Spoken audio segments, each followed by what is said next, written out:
क्या आप अपना इनकम टैक्स रिटर्न भरने जा रहे हैं? तो जरा रुकिए, पहले ये वीडियो देख के जाइए, क्योंकि हो सकता है कि इनकम टैक्स रिटर्न भरने के टाइम में आप अपना आईटीआर फॉर्म गलत सिलेक्ट कर ले और आपको भी इनकम टैक्स डिपार्टमेंट से नोटिस आ जाए, या तो फिर आपका रिटर्न डिफेक्टिव हो सकता है। तो ये वीडियो को देख के जाइए। स्वागत है हमारे YouTube चैनल टैक्स पाठशाला में, और मैं आपका दोस्त सीए रजनीश कुमार। इस वीडियो में हम लोग देखेंगे कि किस इनकम पे कौन सा आईटीआर फॉर्म हमें सिलेक्ट करना है और उसका ड्यू डेट क्या है। तो ये वीडियो आईटीआर जो फॉर्म फाइल करने जा रहे हैं उसके लिए बहुत ही इंपॉर्टेंट है। तो आप लोग वीडियो में लास्ट तक बने रहिए। अभी हम लोग आप एक पावर पॉइंट प्रेजेंटेशन देखेंगे सारे आईटीआर फॉर्म का 1 to 7 का, और उसका ड्यू डेट भी देखेंगे। ITR form applicability and their due date, ये किस ईयर के लिए पढ़ रहे हैं? असेसमेंट ईयर 2026-27, यानी कि प्रीवियस ईयर 25-26 के लिए, जिसका आईटीआर फॉर्म अभी हम लोग भर रहे हैं। तो इसमें सबसे पहले हम लोग समझते हैं कि आईटीआर फॉर्म 1 to लेके 1 से लेके 7 तक है। सारे एसएससी पे अलग अलग फॉर्म डिपेंड करता है कि आपका इनकम क्या है और स्टेटस क्या है, उस पर डिपेंड करता है कि आप कौन सा आईटीआर फॉर्म चूज करेंगे। तो आइए बारी बारी से एक एक फॉर्म को देखते हैं। सबसे पहले अगर आईटीआर 1 की बात करें, ये सहज होता है, 1 पेज का छोटा सा फॉर्म होता है। तो ये कौन भर सकता है? नॉर्मल इंडिविजुअल जो रेसिडेंट है वही भर सकता है, नॉन रेसिडेंट नहीं भर सकता है। जिसका टोटल इनकम 50 लाख से कम है या 50 लाख तक है, और उसका इनकम कहां से आना चाहिए? सैलरी, पेंशन, या एक हाउस प्रॉपर्टी और अदर सोर्स का इनकम। अगर इसके अलावा आपका कोई इनकम है तो आईटीआर 1 एप्लीकेबल नहीं होगा। यानी कि आईटीआर 1 उसी पे एप्लीकेबल होगा जिसका इनकम 50 लाख से कम है और वो रेसिडेंट इंडिविजुअल है और सैलरी, एक हाउस प्रॉपर्टी और अदर सोर्स का इनकम है।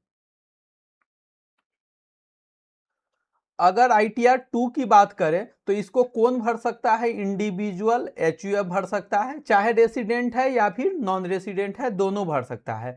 इसमें कैपिटल गेन का भी इनकम आ सकता है, मल्टीपल हाउस प्रॉपर्टी एक भी आ सकता है, एक से ज्यादा 2, 3, 4 भी आ सकता है, सबका डिटेल आपको देना पड़ेगा। फॉरेन एसेट्स का इनकम या फॉरेन एसेट्स भी आ सकता है, और इनकम वो 50 लाख से ज्यादा है तब भी भर सकते हैं, उससे कम है तब भी भर सकते हैं। इस सब के अलावा और क्या आता है? सैलरी और पेंशन का इनकम भी इसमें आता है। यानी कि अगर आपका सैलरी और पेंशन का इनकम है और आईटीआर 1 नहीं जा सकता है, तो आपके लिए कौन सा आईटीआर एप्लीकेबल है? आईटीआर 2 एप्लीकेबल है। जनरली क्या होता है, जब 50 लाख से ज्यादा इनकम हो जाता है, या एक से ज्यादा इंप्लॉयर होता है जहां से सैलरी आता है, एक से ज्यादा हाउस प्रॉपर्टी होता है, या कुछ केस में थोड़ा सा भी कैपिटल गेन आ जाता है, तो उस केस में आईटीआर फॉर्म 2 भरना है। यानी कि आईटीआर 1 सिंपल केस में सैलरी वगैरह के लिए भरेंगे, और आईटीआर 2 आप डिफिकल्ट केस में भरेंगे। आईटीआर 3 किस केस में भरेंगे? तो ये भी इंडिविजुअल एचयूएफ भर सकता है। कौन भर सकता है? इंडिविजुअल एचयूएफ हैविंग बिजनेस और प्रोफेशनल इनकम। आईटीआर 3 भरने के लिए बिजनेस और प्रोफेशन का इनकम होना चाहिए, चाहे आप प्रोप्राइटरशिप में हो या पार्टनरशिप में हो या फ्रीलांसिंग का बिजनेस हो।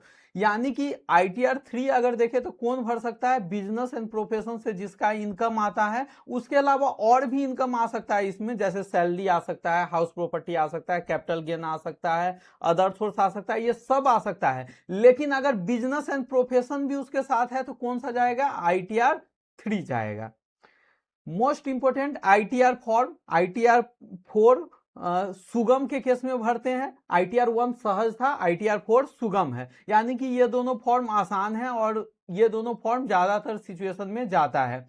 इसमें कौन भर सकता है? Resident individual HUF partnership form भी भर सकता है, लेकिन एलएलपी नहीं भर सकता है। इसमें सबसे इंपॉर्टेंट है कि भरने के लिए आप प्रिजम्पटिव स्कीम ऑप्ट करेंगे, यानी कि 44 एडी, एडीए और 44 एई का सेक्शन ऑप्ट करेंगे, तो आप आईटीआर फॉर्म 4 फिल कर सकते हैं। जहां भी बिजनेस एंड प्रोफेशन के केस में प्रिजम्पटिव ऑप्ट करेंगे तो आईटीआर 4 जाएगा।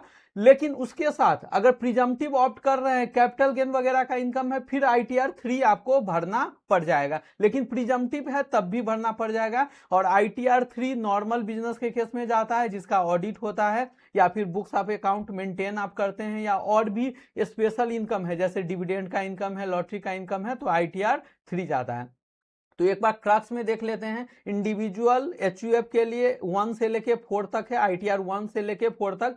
सैलरी के केस में 1 और 2 जाएगा। 2 किसके केस में जाएगा? जहां पर कैपिटल गेन हो या 50 लाख से ज्यादा इनकम हो या सैलरी आता हो नॉन रेसिडेंट इंडिविजुअल का, तो वहां पे 1 के जगह पे 2 भरना है। बिजनेस के केस में आपका आईटीआर 3 और 4 जाएगा।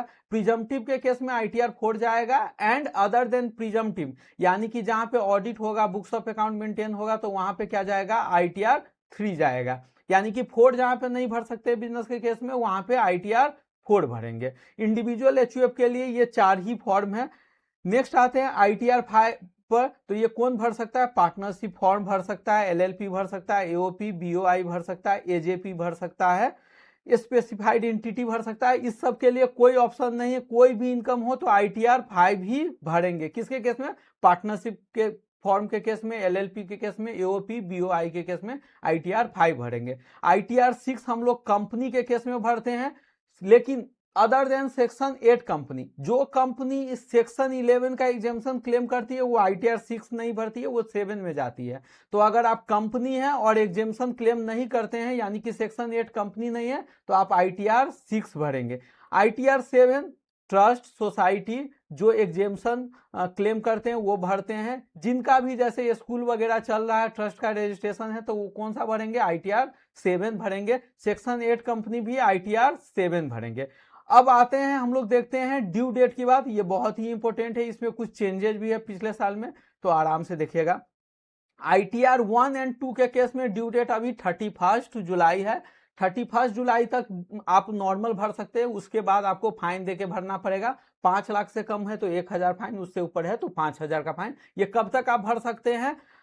31 दिसंबर तक भर सकते हैं, तभी तक लास्ट डेट है आपका बिलेटेड रिटर्न भी। आईटीआर 3 और 4 के केस में ड्यू डेट क्या होता है? 31 अगस्त। ये चेंजेज आया है, पिछले साल ये 31 जुलाई था। लेकिन ये किस केस में? नॉन ऑडिट के केस में। अगर ऑडिट है तो इसका ड्यू डेट चेंज होकर 31 अक्टूबर होता है। आईटीआर 3 और 4 और जब ऑडिट होगा उस केस में ऑब्वियसली आईटीआर 3 ही जाएगा, 31 अक्टूबर होगा। और ट्रांसफर प्राइसिंग के केस में 30 नवंबर ड्यू डेट होता है, यानी कि 30 नवंबर 2026। एक और इंफॉर्मेशन है, नेक्स्ट वीडियो आप लोग जरूर देखिएगा, उसमें कुछ इंपॉर्टेंट कॉन्सेप्ट लेके आईटीआर फॉर्म पे हम लोग आएंगे। और अगर अच्छा लगा हो तो वीडियो को लाइक कर सकते हैं, चैनल को सब्सक्राइब भी कर सकते हैं। अच्छा नहीं लगा तो सेफली आप लोग सब्सक्राइब नहीं करेंगे। Thank you.